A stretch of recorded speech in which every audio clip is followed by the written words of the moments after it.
Hey everyone, this is Norm Farrar, aka the Beard Guy here, and welcome to another Lunch with Norm, the e-commerce and Amazon FBA podcast.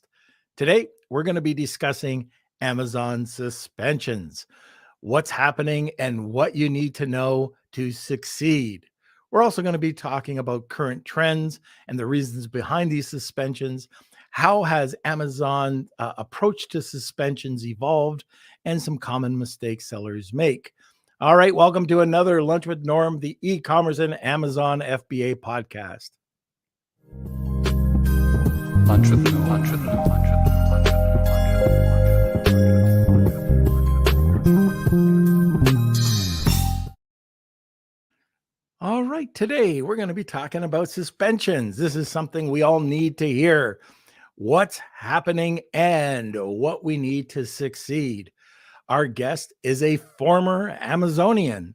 After working for Amazon for many years, evaluating seller account performance and enforcing Amazon policies, my guest launched eCommerce Chris. He teaches sellers how to think like an Amazon employee and help them protect their accounts, appeal listing restrictions and suspensions, report abuse, and escalate seller issues. Our guest this is a returning guest. He's become a good friend of mine, and I'm talking about Chris McCabe. I was going to say Jeff at Amazon, but we'll get into that later. Okay, so let's have a word from our sponsor, and we'll get back with Chris. This episode of Lunch with Norm is sponsored by VAA Philippines. Looking for a high-quality virtual assistant for your business? With the rigorous screening, intensive Amazon and Walmart training, and ongoing professional development, get the peace of mind with skill and motivated virtual assistants for a long-term working relationship. Hire through VAA today, and now let's get back to the show. All right, where is the Blunder Boy? Hello. How are you? Good. Looks like you got new digs there. Yeah, I'm moving things around. I still gotta put up another layer. I think it looks like I can't quite squeeze in here. But Are you in the closet or still in your bedroom? I'm still in the bedroom, fortunately, but it looks a little bit more professional, I think. But there's always a room here for you if you want to come and move back with Mama and Papa. That sounds really great. It does. I just, traveling. It's complicated. Yeah. Oh yeah. Okay. Yeah, no excuse. Okay, so before we get into anything, I know I've been promoting this event, and I can't believe this, but I woke up to an email this morning saying that the World E-commerce Forum is canceled. So anybody who is planning on going, we had Scott Cunningham going, Lauren Petrillo leaving a conference, the AI bot with Perry Belcher. Anyways, I can't believe it, but it's canceled. So we just found out this morning. There's lots of other events that are happening. There's what is it? Accelerate still happening in Seattle. Chris is going to be talking about his event. And matter of fact, that's why I wanted to get Chris on so quickly, because his events are always awesome. But anyways, it happens. It just didn't come off, but I've never had an event cancel a couple of days beforehand. So unfortunately it happened. I wanted you guys to know. So if you spent any money, hotel or on airfare, make sure you can get a refund. Okay. All right. So that's it. Kels, what's new in the world of Kelsey? All right. Well, I want to say hello to our Beard Nation first, of course. We've got Drip Fit joining us, Steve, all the way from Chicago. We got Cool Hand 99 as well, I believe, Seattle. So we got a great crowd coming and watching us today. So if you have any questions about Amazon suspensions, this is your episode for that. So make sure you get those over in the comment sections and join our Facebook group. That's the Lunch with Norm, Amazon FBA and e-commerce collective. Links are all in the bio as well. Did you want to do a Lunch with Norm deals update as well? Yeah. So since Wednesday, we used to consider this a viral, but I call it a semi-viral because, we've got almost 300,000 views on the one, but that Starbucks promotion that you put out, I think you're at 35,000 since Wednesday, which is not a Yep. bad, not bad. How are you doing on the people reaching out to you? Yeah. Like I definitely price pretty high for mine, just because it kind of deters just doing lots of things. So what, $10? yeah, I did get I got an offer for some nicer products, but like just product exchange too, Yeah. which I think I might do one or two of them just because like some of the stuff I'm actually interested in. But yeah, it's still coming in. I think we got another like 6 or 7 this week. But it's funny, a lot of them, a little story for everyone, for Amazon sellers. What not to do? Yeah. So basically, I said my price. There's 2 different tiers basically people can choose from, and this one seller was like, "Oh yeah, we actually work with 100,000 follower creators or 500,000 follower creators, and we think your price is too high. How about you do it for $10?" And I was Is that right? and I was like, I think I'm okay. So yeah. So again, if you're not interested, if it doesn't work with your budget, I would just like, say, sorry, we can't do it. But because it takes me at least like an hour to 2 hours to, do research, edit the video, create it. And so I'm working for $5 an hour at that point. So yeah, that's and you know what? And people have to realize too. So you're almost what would be considered a micro seller. That's anything over 100,000 followers. Over the last 3 months, we got, or sorry, 10,000 followers. We've got about 8,500 on TikTok alone. But that's actually a really good place to be. Nano influencers have a solid, loyal group of followers. And you can see this with every video that you're putting out, that there's a solid group that follow you, which you're starting to see. So yes, even though it might be a little bit like, and I'm not talking thousands, I'm talking, hundreds of dollars for a promo. And this isn't a pitch, by the way, to do this. This is just for you when you go out to find influencers. You either go to Billo, find your own influencers. It does take time. Some of them, like a lot of the ones that we do, they're organic. They're just 100% organic. We make it off of the affiliate. On the other side, there is people want us to promote their products. Like we've got, like the vacuum I showed you. We've got like a whole bunch of products that have come through that I go on to Amazon Live about to promote products. Kelsey's doing it on TikTok, but man, some people are idiots. They just think that you're going to do this for them because you want the latest and greatest natural soap. So anyways, anything else you got to say? And then we'll move on. Blah, blah, blah. You're not talking. I can see your lips. It's usually like when you talk, I ignore you, but I really can't hear you. I still can't hear you. Okay, so we'll save the Kelsey doing interpretive dance, and we'll just get right into Chris. Okay, so why don't we do this? If you can still hear me, guys, then that's great. If you have any questions or comments, throw them over in the comments section. Sit back, relax, grab a cup of coffee. And where is Mr. Chris? I'm here. How are you, sir?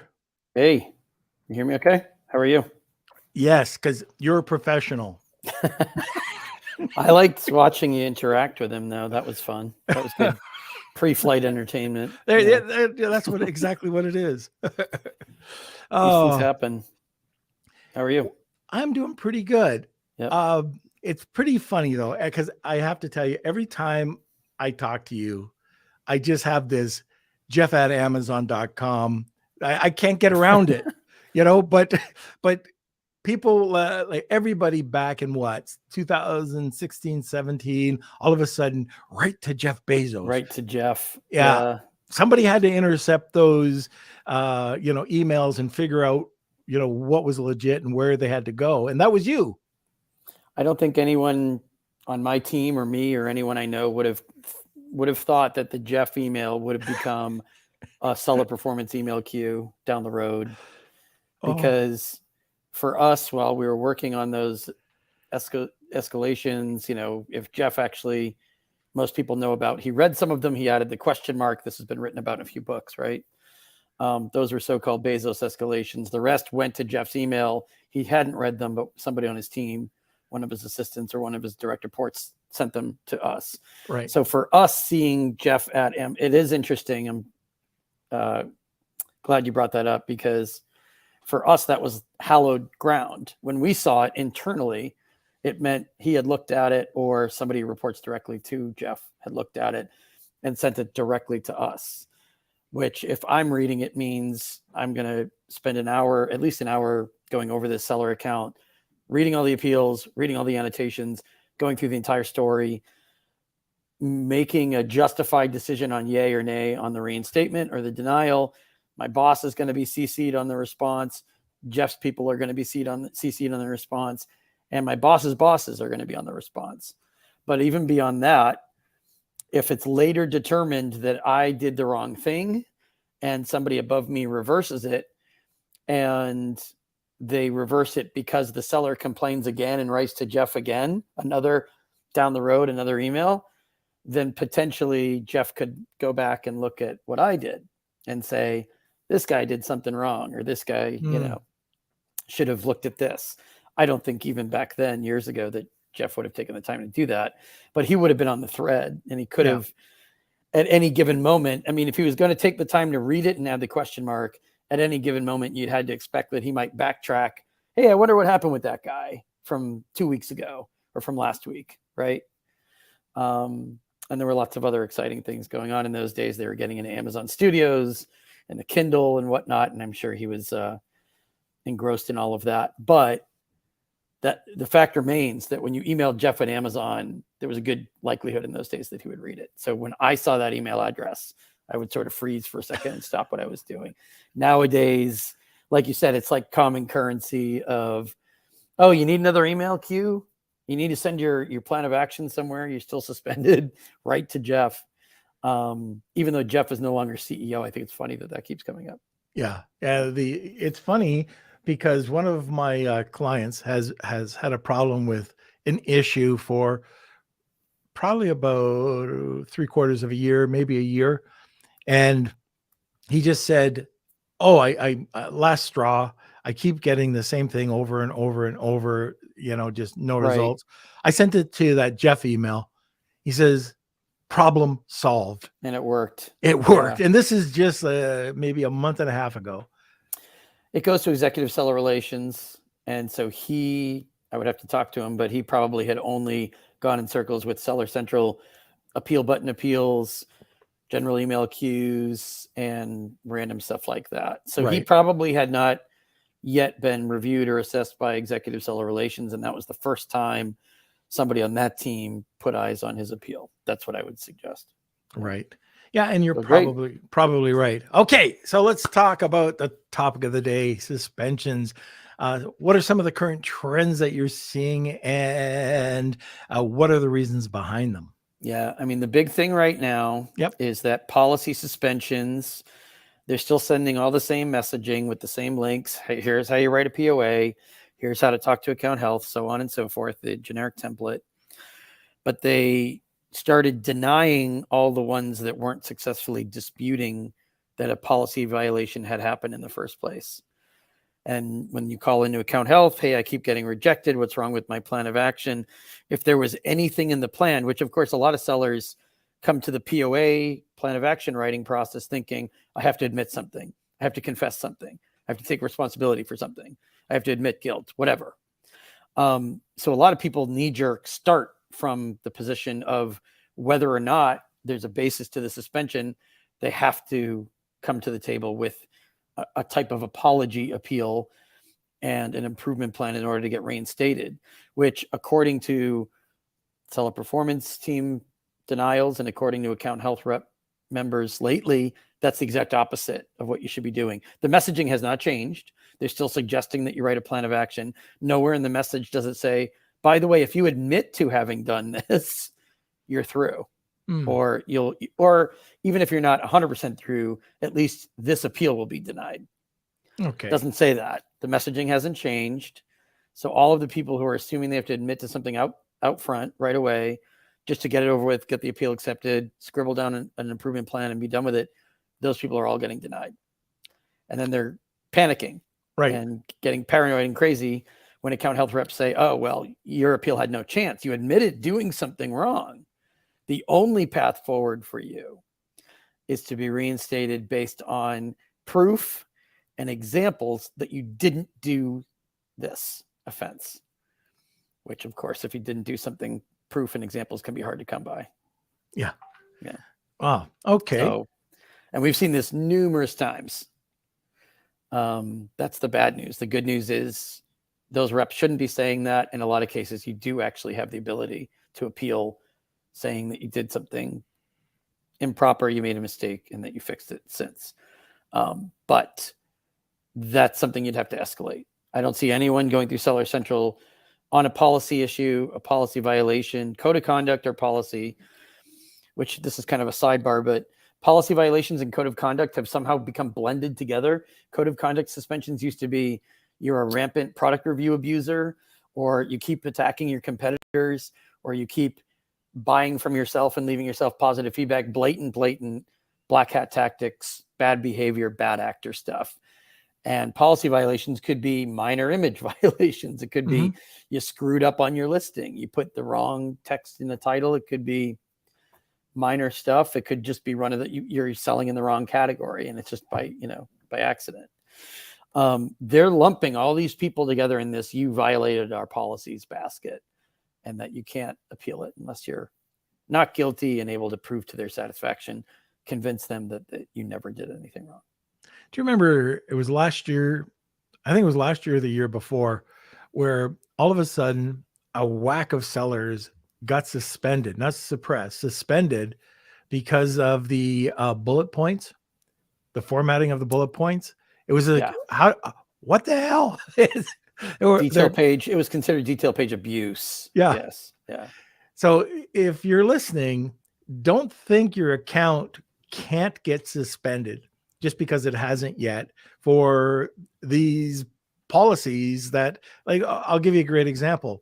The photography. So many categories. I can tell you a ton of categories that are not following TOS, or competitors that are, and it's, everybody else is doing it, but everybody else was doing the caps and the emojis on the bullets, but all of a sudden tons of people were suspended over that issue. They got reinstated, but it took a lot of work.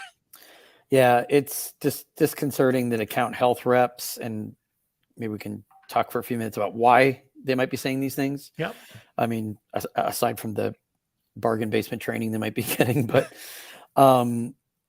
it's disconcerting that they're telling people you have no path forward unless you successfully dispute this, when that's not necessarily the case, because I think they're discouraging a lot of people from appealing it, and or some of the people are later getting reinstated and no one's really examining how many of the people that were reinstated were told that they only had one path, and if they couldn't meet those criteria, that they had no chance. Like, that's data that's not really being captured or measured unless I do an informal survey and say, hey, has this happened to you? And I start collecting some statistics. So Amazon itself isn't learning from the mistakes enough to retrain. And I mean, everybody makes mistakes. There's always a learning opportunity out there, Amazon too. But why not take advantage of this blanket messaging that's going out? There's already huge disconnects between the teams internally, but all of these reps, and I've been, by the way, I'm not just talking about hearsay where sellers told me what happened. I've been on these calls with account health reps and sellers, and they say, I mean, first of all, sometimes they deliver the message in 6-7 different ways, which is confusing that they're not consistent. The question is, are they getting information from seller performance? Like, hey, just so you guys know, we're not reinstating any of these people that broke these rules, broke these policies, unless they convince us that we just made a mistake. We were looking at the wrong thing. Somebody who wasn't trained or experienced made the wrong decision. Then you can get reinstated, right? There's always that message at the bottom, which did not used to be there for anyone who's only been selling for a couple of years. That thing, do you think we deactivated you in error? That line at the bottom of the message did not used to be there. The assumption was that they never deactivated anyone in error. Now they're at least willing to admit, because so many people have been suspended by mistake over the years, that you can convince them that you can be reinstated for it. But that isn't your only way through. Otherwise, we wouldn't be getting people reinstated. And I would change my own messaging and my own content to say, look, for whatever reason, code of conduct policy violations of all stripes, Amazon's decided that if you are guilty, the only way you can get back is by proving that you're not guilty. I don't think Amazon wants to ban all these people permanently anyway. I think this is just an idea that floated around. Mm-hmm. The account health reps kind of decided that they had seen, it spreads like wildfire. A few of them see a few cases where people were banned for egregious abuse and black hat activities. And word gets out, you know what? No one's getting back on. This is a trend. No one's getting back on who does this stuff. And it just spreads to all kinds of different, no one's analyzing the details or the complexities of that kind of policy suspension. They're just blanket denial. And so the account health reps are telling people to appeal. This is why I was kind of ringing the alarm bell when I told you about this 2 weeks ago. All these people are submitting in these appeals now saying, we never did this. We're disputing it. You guys are wrong. Amazon already has evidence that something broke the rules. So then they're saying, okay, you're not being straight with us. You're BSing us. Mm-hmm. So of course, we're not going to accept your dispute because A, we already found that you were doing what you were doing and you're never going to convince us to our satisfaction. But B, a lot of those sellers already sent in a POA outlining the stuff they did. So it's kind of hard to turn around 2 weeks later and say, remember that appeal I sent you that said that we did A, B, and C and we're sorry and we didn't have training in place or we hired the wrong service or we used the wrong supplier, whatever it was. Forget that we ever sent you that appeal. We panicked. We were anxious. We just wrote something out thinking it was what you wanted to hear. In truth, we never did any of those things. We're disputing this. Reinstate us. I mean, that doesn't make sense and that doesn't work. Interesting. Now, Yes. One of the things that I did recently, so anybody who has been listening to the podcast over the last month or two knows that I've jumped into AI quite extensively, not just learning how to do a single prompt, but extensively. One of the things that I was able to do is download the procedures, policies and procedures guidelines, the TOS, also brand registry. And I've uploaded it and I can ask it questions now. So I can talk to either Claude or I could talk to ChatGPT and just get relevant answers back if something's TOS or not TOS, or if I do get an issue or how to write that plan of action. And by the way, have you heard of Frequently? No. Check it out. Frequently.ai. It's for all e-commerce platforms, but they have one area there specifically. This is where I got the idea to upload the policies or the terms of service. And if you type in your issue, it'll kind of format your plan of action. But it came about around 2 months ago, I think. So it's just kind of interesting. Frequently, but I'll check it out. Yeah. for you as a listener, it's not hard to do. Download it as long as you have the code and not code. It's code interpreter on ChatGPT. It's very easy to do. In Claude, you could just upload it directly and start asking questions. So just try it out. It might help if you're listening. Are you within? Even the style guides, you can ask that. And just another thing, a little bit down a different rabbit hole. If you know how to download your catalog listing report, you could take this information and you can take either your style guide and see whether your style guide, if you fit into if your listing fits into the style guide, if you're breaking any of the issues. And so it's just a quick way to just run it to make sure that everything's okay. So many people Okay. have no clue. Like they just don't know. They have no clue that their listing's not correct. It's Yeah, listing compliance is one of the topics. I'm glad you alluded to the Seller Velocity Conference, which, by the way, I do have a 20% off discount code to give you. But Leah McHugh is going to be talking about listing compliance before you go live on a listing as part of her talk at Seller Velocity in New York, because this is one of the things where I think people aren't doing a final, we used to call it idiot check in the movie business, to make sure everything was kosher before something went live.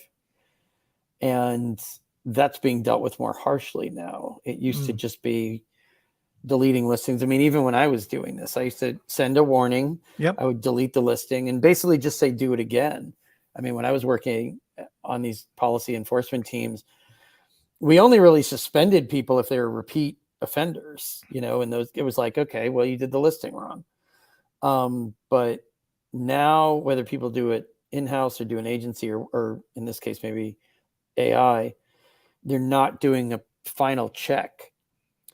And that can be costly, because if you have multiple ASINs that have this problem, or if you've been repeatedly warned, then you might get a call from account health rep saying you have 72 hours to appeal it with a plan of action and explain why you keep, I mean, they don't say it this way, but essentially paraphrasing, why you keep doing this, even though we keep telling you not to do it.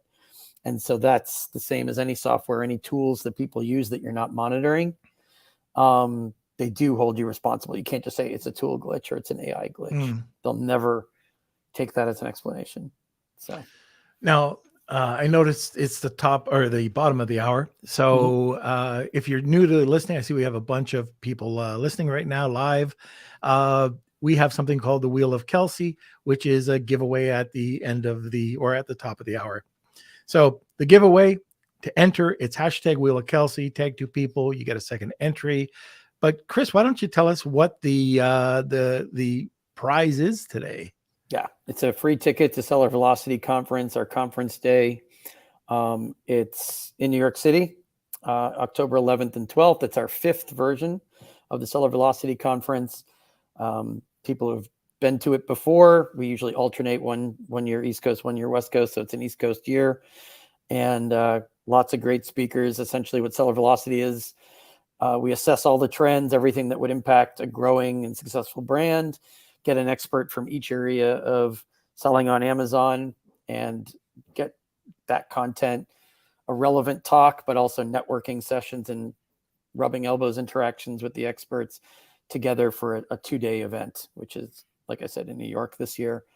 And so we're looking forward to giving a ticket away and seeing you in October. And we're looking forward to seeing you too, Norm. I think I sent you a short message on Messenger about this, but I don't know if you confirmed that you were available for October I have 11th. to check. Yeah. I'm not. No, I think I will be available. Yeah, I know I'm you should going to come. China the week later. Okay. If you don't go to China, come to New York. You're not that far. Perfect. Yep. So again, if somebody wins this, to be clear, and I've only heard really good things about your conferences, by the way, but you'd have to get your own airfare, hotel. Right. The ticket is yours. And what is the value of that ticket? It gets you into the conference, which is the day one of the ticket, gets you access to the presentations. And that's a good question. With the 20% discount, I've been playing with the numbers. I've got a bunch of numbers in my head because we still have been doing the discount. The discount code, by the way, is eCommerce Chris. So you can use that. Anyone can use that. Right. So that's for everybody listening today. Okay. Yeah. So So anyways, if you're interested, I already see a bunch coming through. Hashtag Wheel of Kelsey, tag 2 people, and you'll get a second entry. Kels, let's go over to a sponsor. This episode of Lunch with Norm is sponsored by SureGo Marketing. Ready to take your brand to the next level on TikTok and Instagram? SureGo Marketing specializes in helping entrepreneurs and coaches build profitable brands on TikTok and Instagram and in less than 90 days. With SureGo Marketing, you could build your brand, create incredible video content, and increase leads without spending a single dime on ad spend. Visit SureGoMarketing.com today and elevate your brand. Now, let's get back to the show. Okay, and we're back. All right, now let's talk about how's Amazon's approach to suspensions evolved recently. Okay. And I have a quick update on the ticket. Okay. So because you asked me the value of the ticket. We're going to upgrade the offer. So it's not just a free ticket to the conference day. We're going to offer a free ticket to everything. Oh, which includes the VIP day. Yep. So 2 days. And so the answer to the question is $597 is the value. All right. Yes. Okay. So Access some lucky to both winner. days. Well, just to make sure that wasn't unclear. Access to day 1 in New York. Day 2, we're kidnapping people and taking them outside the city. All right. Getting able to Networking. rub the elbows with the experts there. Okay, super. So that's a great prize. We already got a bunch that came in. Hashtag Wheel of Kelsey, tag 2 people. You'll get a second chance. Okay, question was about so let's go into that. So in terms of the types of mistakes we see people making, or? Well, yeah. So like Amazon has evolved over the year with its approach to suspensions, right? So what does that look like now? And going back to the AI thing, AI gets a generic template. Generic template appeals get rejected. I am looking forward to hearing from people who have only appealed using not VAs, AI, who got reinstated successfully. I suspect there are some that have put a copy and paste into Seller Central and just used the appeal button and gotten through, but I think that's a low percentage. And if it's a low percentage play, I usually tell people not to submit. But the generic template thing is not a thing anymore. Those get rejected. The investigators identify those on site fairly quickly. Sometimes they even associate them with certain service providers, and they know, they might not know the service provider by name, but they know that they've rejected that template before. Okay. And so they don't read it and they throw it away. And that's why you hear from a lot of people, I've appealed 5 times, I've appealed 10 times. Are you just modifying a template? That's one good thing to think about first. And secondly, calling account health reps, getting some information on why an appeal was denied, not just having them read to you the message that you already received, which was very murky and opaque and general. Getting info that'll help you revise a plan of action or whatever they're asking for in the appeal, so that you're closer to the target on the next pass. If they just tell you general guidance on this is how you write this part of a POA, this is how you write that part, it sounds like they're reading from a script. It sounds like they're new. It sounds like they've just kind of repeated or regurgitated what they discussed on their last call. Don't follow the advice. You're not getting quality advice. You might have better ideas yourself, but don't just kind of let them take you in circles, because in a way, account health reps are trained to get through a certain number of you a certain type of way without any recognition for, did I actually help the person? At the end of the call, a lot of sellers feel like they've been helped, but they could follow the advice to a T, and it bounces back with the same generic denial. So the person who helped you build that POA or gave you the advice isn't necessarily held accountable for the success of the advice that they gave you. So that's another caution. And then getting back to our original topic, don't admit to something you haven't done. There's still a lot of POA writing advice out there. I still see blogs and podcasts about just write an improvement plan. They think you're guilty anyway. You've heard this. How many times have you heard these stories? Yeah. Well, they think you've done something. Whether or not you've done something is not relevant. They think they caught you doing something. They think you screwed something up, even if you weren't maliciously doing something. They think you made mistakes. Cop to those mistakes, write the POA. We never counsel anyone to do that. Never. I've had people do that maybe a couple of times to send something through Seller Central or to email it in when I just wanted to see what the answer coming back would be, or if I just wanted to see if Amazon would be willing to answer the person. So I can maybe in the last several years think of maybe 2 times that I counseled somebody to do that. Everyone else who's out there doing this still, this is ancient or untested advice. You're going to get a generic denial, or you'll get maybe a worse than that, a denial that says they're not going to read your appeals anymore. And there's no reason to admit to having done something or to make up something for a plan of action. That's another thing I hear from sellers. Like, well, we just made something up. There's no reason to do that. There are ways of disputing it. I get that you might have disputed that you did something wrong. You denied it and they rejected it, but that doesn't mean you immediately shift gears and start admitting stuff. It just means that you need to escalate differently and appeal it differently.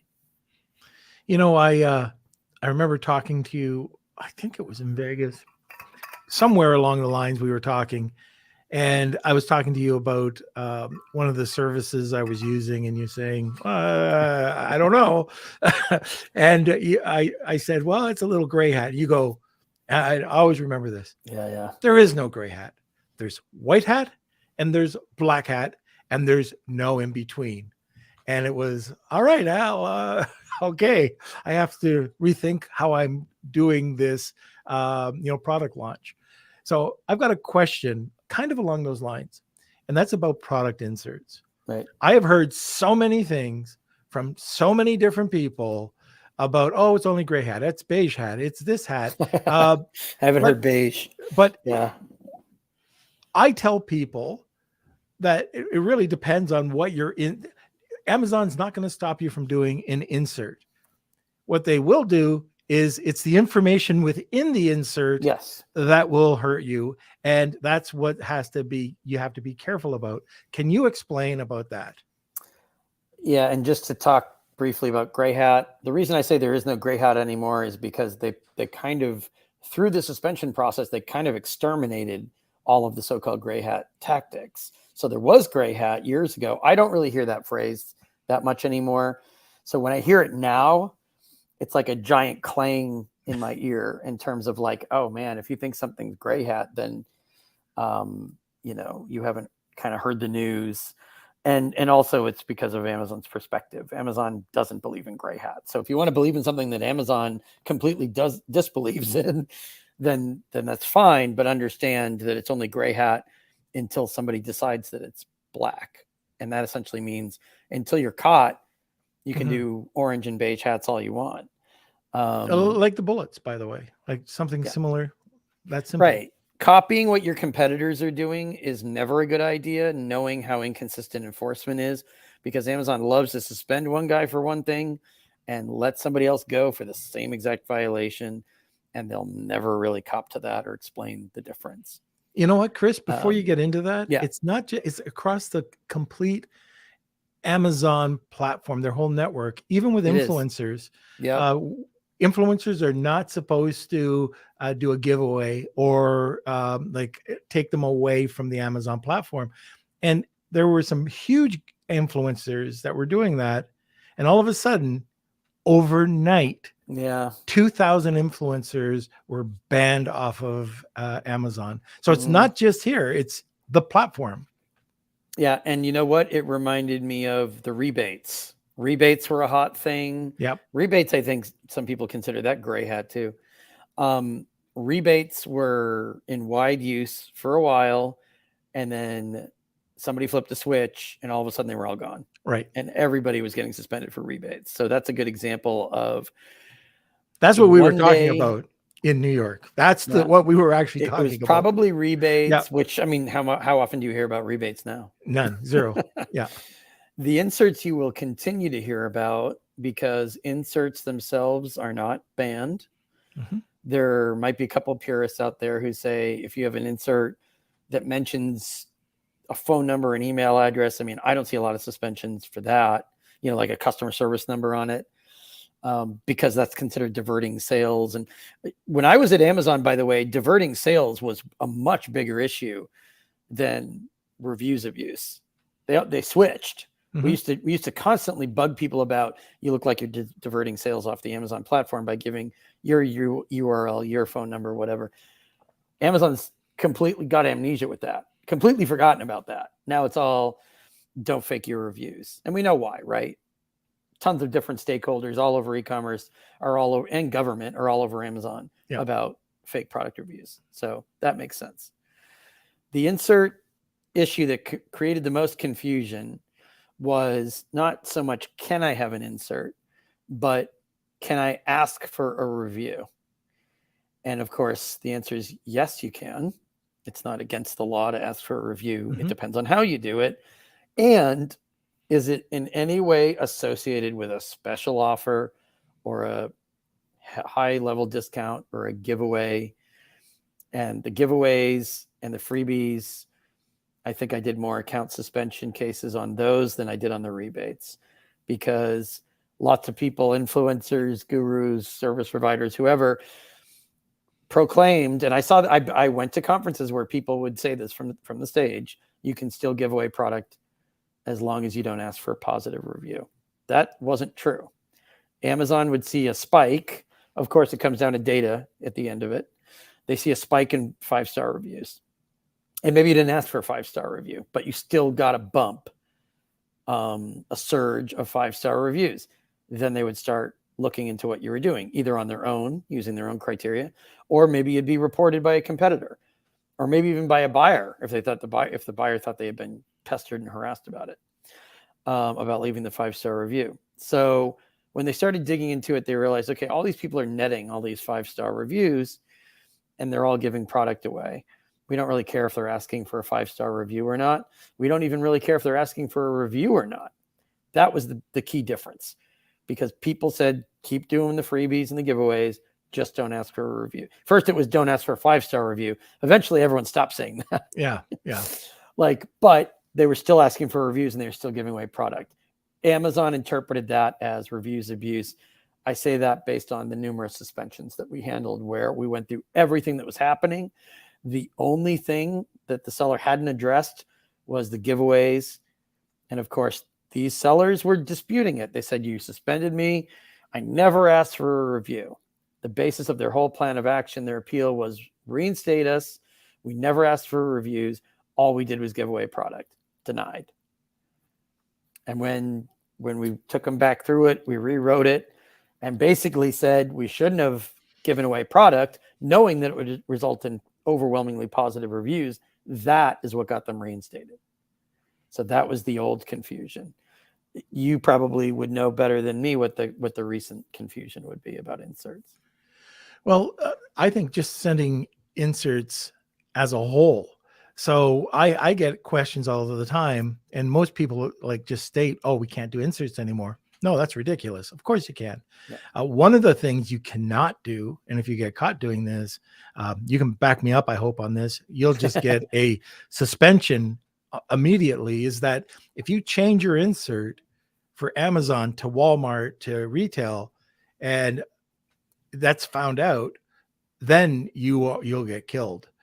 Because you can't change that insert. That's one thing I know for sure.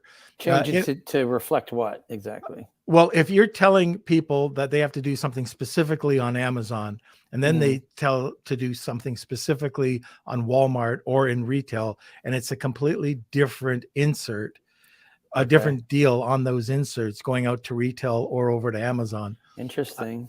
That is against TOS. I haven't seen a lot of suspensions for that particular, and it could be that some of them haven't been caught yet, or some of the people who were suspended for it were able to resolve it. But I haven't seen that particular problem so much. Yeah, the one I just got.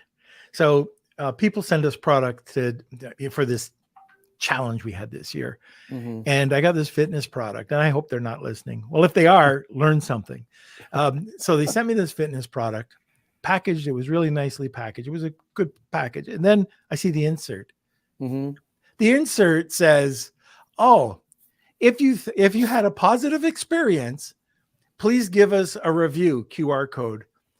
If it was negative, or if we are a small family organization. If you had a problem, please contact us here. Yeah. Boom, you're gone. That's an old fashioned one. Yep. So when I do see some inserts that still have similar language. Yeah. And I'm kind of surprised because when we're doing this stuff for us, past becomes past very quickly. Yeah. So when I see something from 2 or 3 months ago, let alone 2 or 3 years ago, I'm kind of like, man, this is old.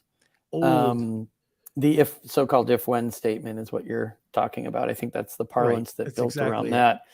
Yeah, that's even people at Amazon might be shocked if they see that referred to on an insert. Also having 5 stars across the top or the bottom, I still see people doing that. Yep.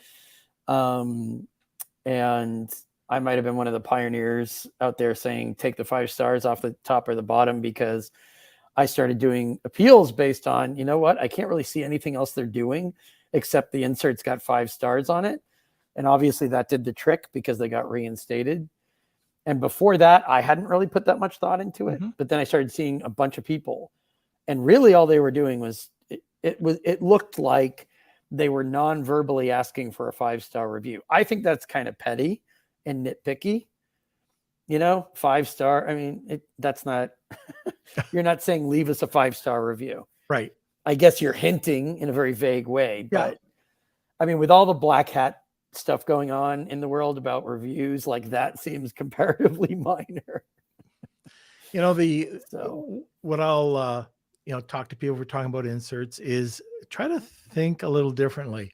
This knife company that we work with, we extend the warranty, which is fine, but came up with a cookbook, a really good cookbook from a series of chefs from around the world, and also a 52-week meal plan. So we're not asking to buy anything. We're not giving a discount, but we're providing this really cool value-added free item. It's an add-on, and it's just this meal plan that would be sent out to the person if they signed up for it. And it would give them a layer. So it would give them their extended warranty, which is a lifetime warranty for the knife.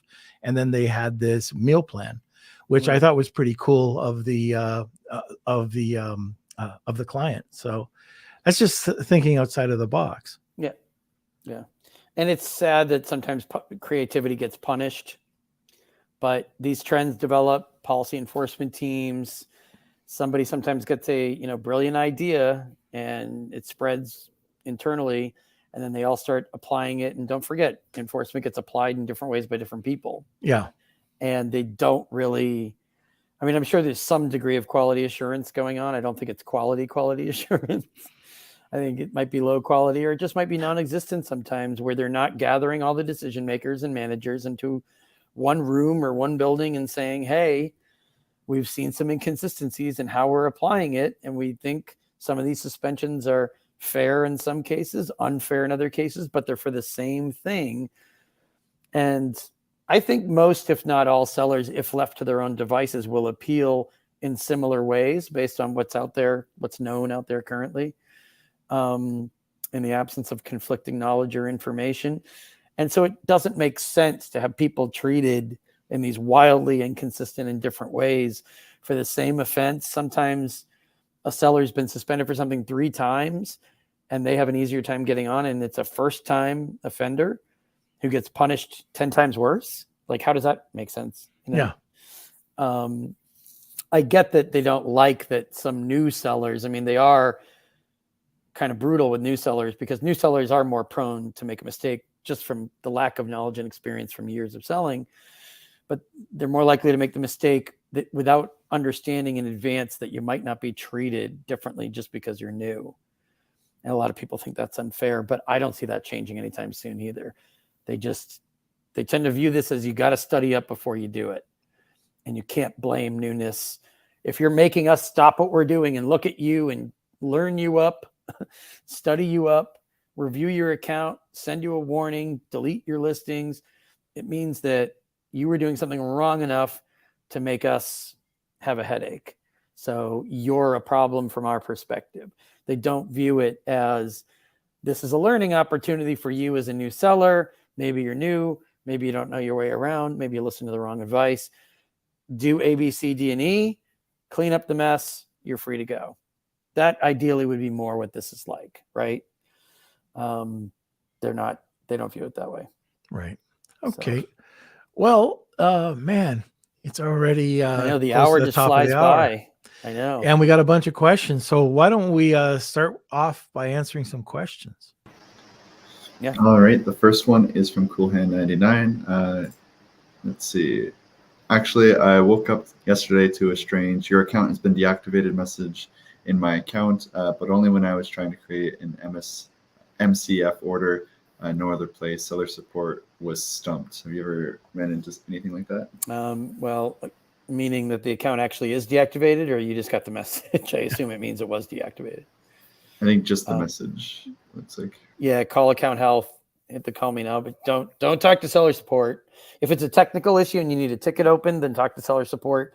We don't deal with them on any other level for any other issue. They don't either have the ability, the authority, or the information or the knowledge to assist. Go to account health. Anytime anything that would impact account health, go to account health reps, preferably US-based ones, and try to find out why you got the message.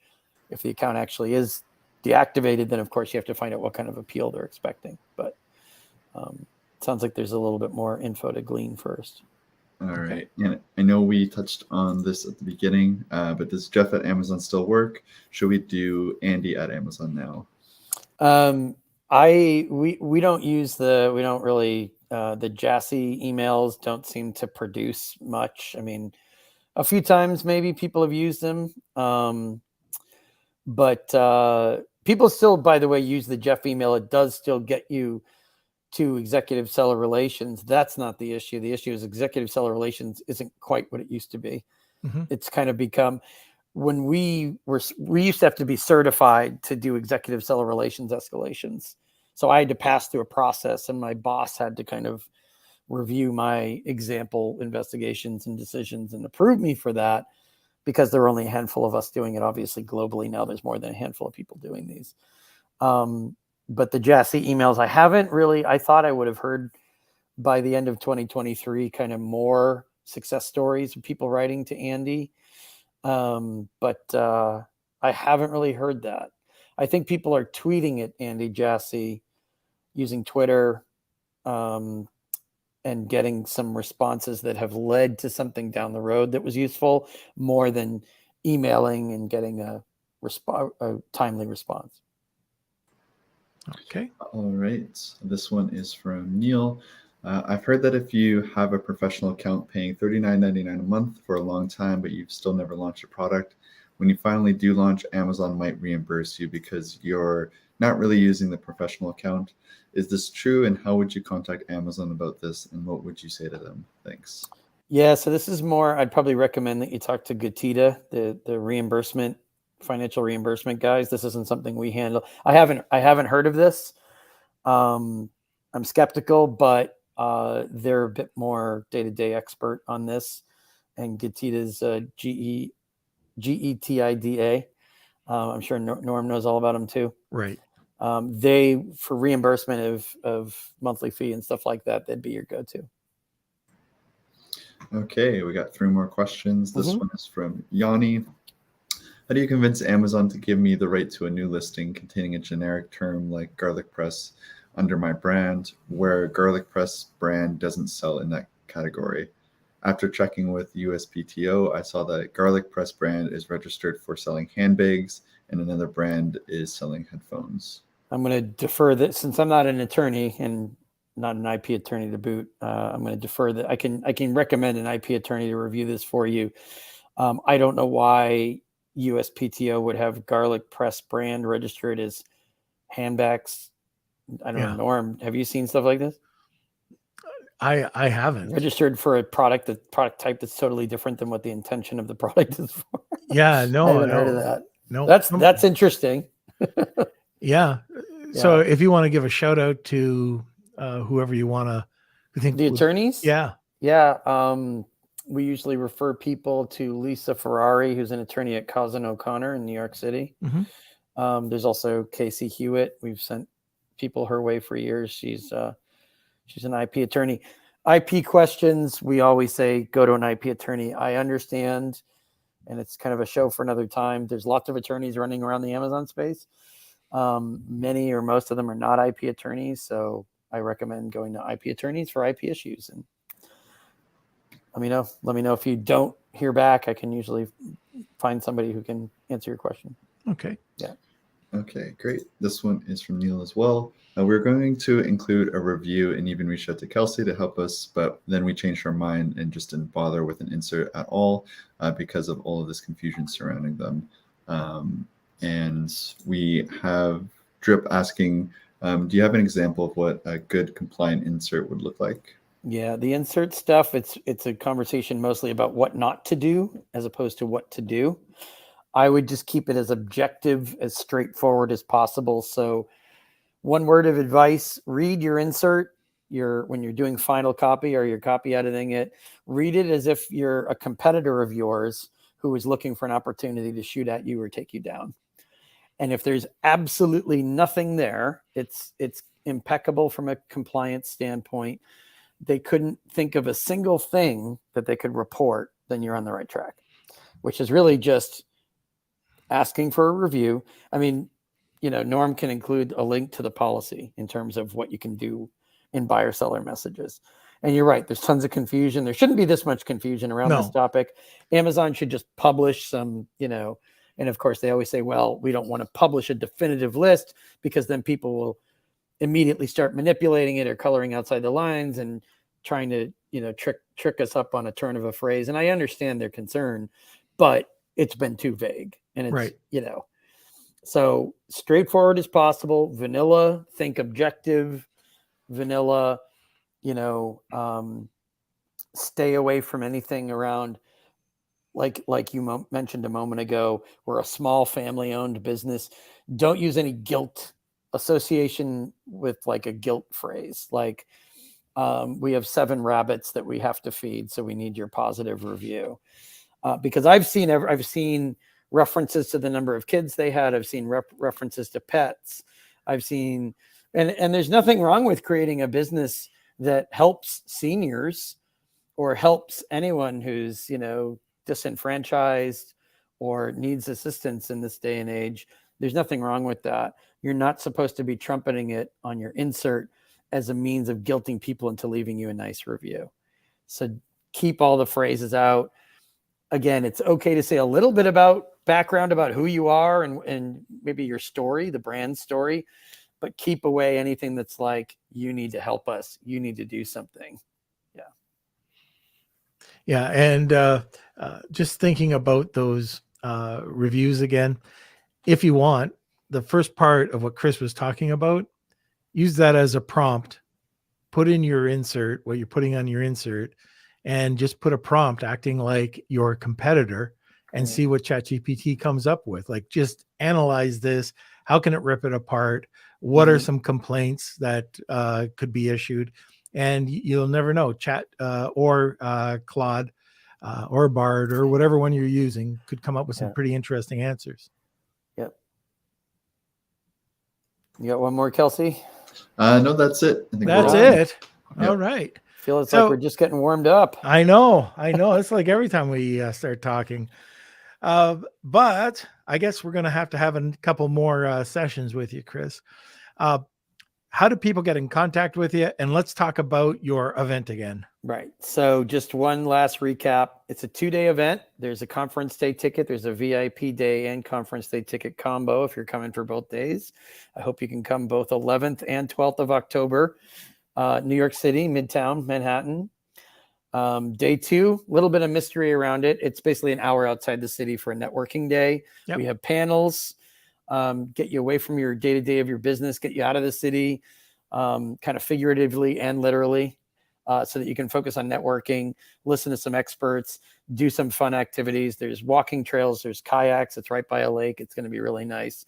One of the reasons Seller Velocity Conference has become known the last few years is because we're trying to get creative with how you do networking and not just do sort of the loud music, nightclub experience where you're shouting at a potential collaborator and so forth. We've had a lot of brands meet other brands and network and get great ideas in terms of expanding the right way. The theme this year is optimizing performance so that you can focus on growth and expanding the presence of your brand instead of watching your flank and troubleshooting things all the time.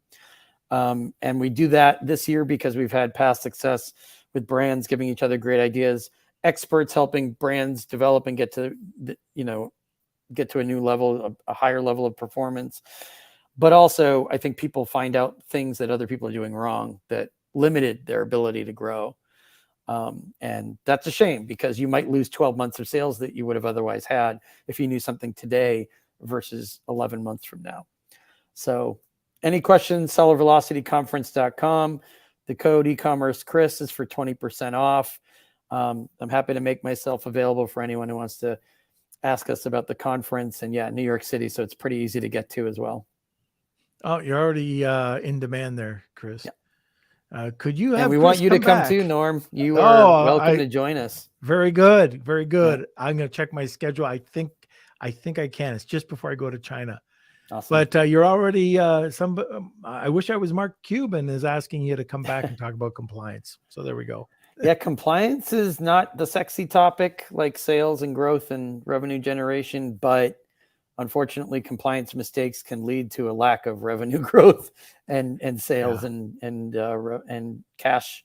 So, revenue. Okay. Yeah. So we are going to go to our last sponsor, and then we're going to come back with the Wheel of Kelsey. So you've got 30 seconds to hashtag Wheel of Kelsey, tag 2 people to get a second entry if you want to take part in this. All right, Kels.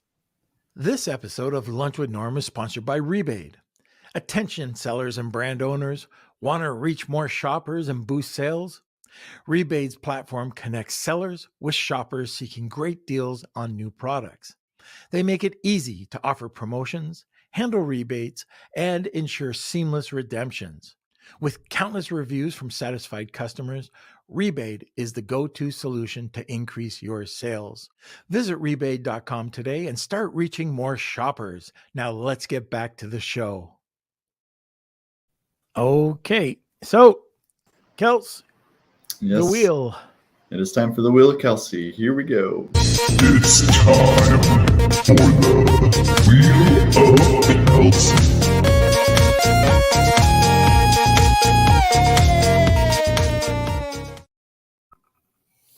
Alrighty. Thank you, everyone, for the Wheel of Kelsey entries. We do this every single episode, so make sure you come back Monday, Wednesday, and Friday. We're going to spin this, and if you are the winner, please email me, kate@lunchwithnorm.com. And Michael V is the winner. All right, Michael. Is that Michael Eastman? No, Michael V. V? Yeah. V. All right. Congrats, Michael. Get in touch with us, Michael. Okay. You're off the hook, man. You're done. Yay. Now I'm going to have lunch with Leah instead of lunch with Norm. Oh, yeah, sure. We're not going to create a competitive lunch with Leah thing. No. Well, say hi to Leah for me. But hey, Chris, I'm going to remove you. If you're just backstage, wait a minute, and I'll come right back. Yeah, no problem. Okay, so thanks again for coming on. I hope you liked what Chris had to say today. It's a lot of things that we don't think about as Amazon sellers. So anyways, Kelsey, come on back. All right. So thank you, everyone, for watching today's episode. Again, we have the coupon code eCommerce Chris for 20% off the Seller Velocity Conference event. So if you're in New York, I know Drip said that he actually is from New York. He lives there, yeah. Yeah, if you're around, make sure you check it out and use the promo code. And make sure you smash those like buttons. Give us a thumbs up. We do have our episode 500 happening on September 29th. That's right. We didn't even talk about it today. But make sure you go RSVP on, you can RSVP on the Facebook group event or the YouTube channel episode. There's 2 ways to RSVP. Both ways will get you the link when we go live. If you want to create a short video, we're looking to make a little video montage of the Beard Nation. So if you could please send those in at k@lunchwithnorm.com. Also, if you want your listing to be trashed, viewed and get trashed by us, Please send us your information. Just you can send me an email with the word trash, and we can send you more information about it. But basically, it's a free listing review, and we'll tell you what is good, what's bad, and hopefully give you some tips on how to improve. So check that out. And it looks like it's Tony's birthday. Is it September your is my birthday today, birthday. Tony? Happy birthday. Send in a video review. Awesome. If it's your birthday So, today, yeah. Kelsey should sing you happy birthday. I'm just saying. It's on the 29th. His birthday. Oh, it's on the 29th. Okay. 500. So, yeah, awesome. So if you want to send us your videos or want to be featured on the episode, just let me know. k@lunchwithnorm.com, or just message me on Facebook. And yeah, it's going to be fun.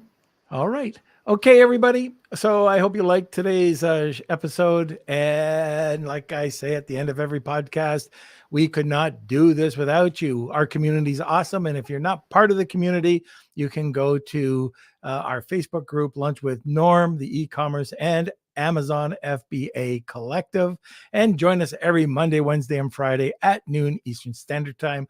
Our 500th episode, we're planning to go probably 3 or 4 hours. So that's going to be noon until 3 or 4 Eastern Standard Time. All right, everybody, have a great weekend. We'll see you Monday. Lunch with the